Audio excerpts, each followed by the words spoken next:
Pengertian.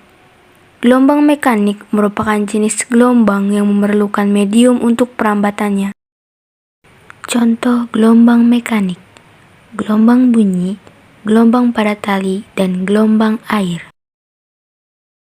Gelombang mekanik mempunyai 4 sifat: refleksi, refraksi, difraksi, interferensi. Gimana sih bentuknya? Yuk kita ke percobaannya.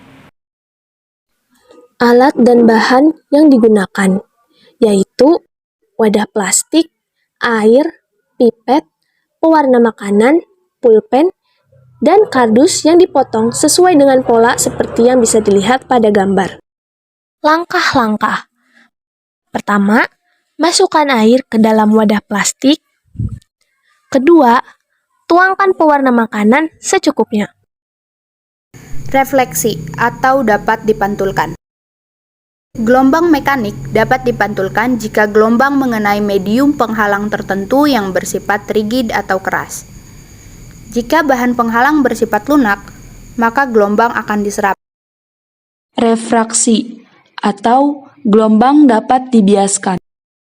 Pembiasan terjadi karena sinar yang datang dari medium renggang ke medium rapat dengan sudut tertentu akan membelok mendekati garis tegak lurus bidang batas antara udara dan air.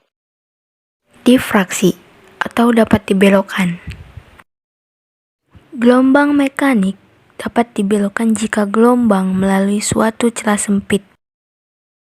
Muka gelombang terpotong sehingga gelombang mengalami pembelokan.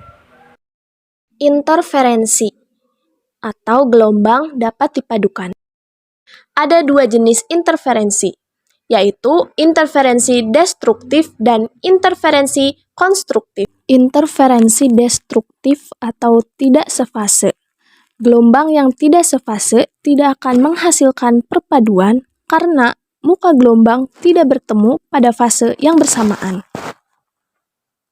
Interferensi konstruktif atau sefase. Gelombang akan mengalami perpaduan karena muka gelombang bertemu pada fase yang sama. Kesimpulan. Setelah melakukan praktikum tadi, kami mendapatkan beberapa kesimpulan. Yang pertama, praktikum tadi membuktikan bahwa gelombang mekanik membutuhkan medium untuk perambatannya. Kedua, semakin sempit celah karton yang digunakan, maka semakin pendek gelombang yang dihasilkan. Begitupun sebaliknya, semakin lebar celah karton, maka semakin panjang gelombang yang dihasilkan. Dan yang terakhir, gelombang mekanik itu terjadi dalam kehidupan kita sehari-hari, seperti gelombang suara, gelombang tali, gelombang air laut, gelombang gempa, dan masih banyak lagi. Contoh dari sifat-sifat gelombang.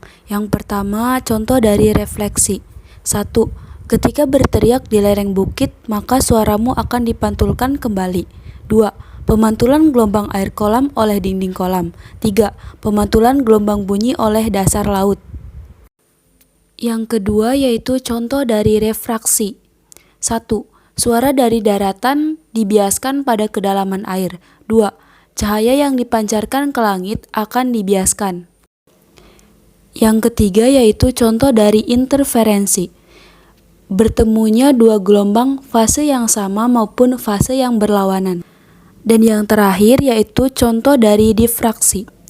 Ketika berteriak di dalam ruangan yang tertutup namun terdapat celah sedikit, gelombang tersebut akan dibelokkan atau disebarkan melalui celah tersebut.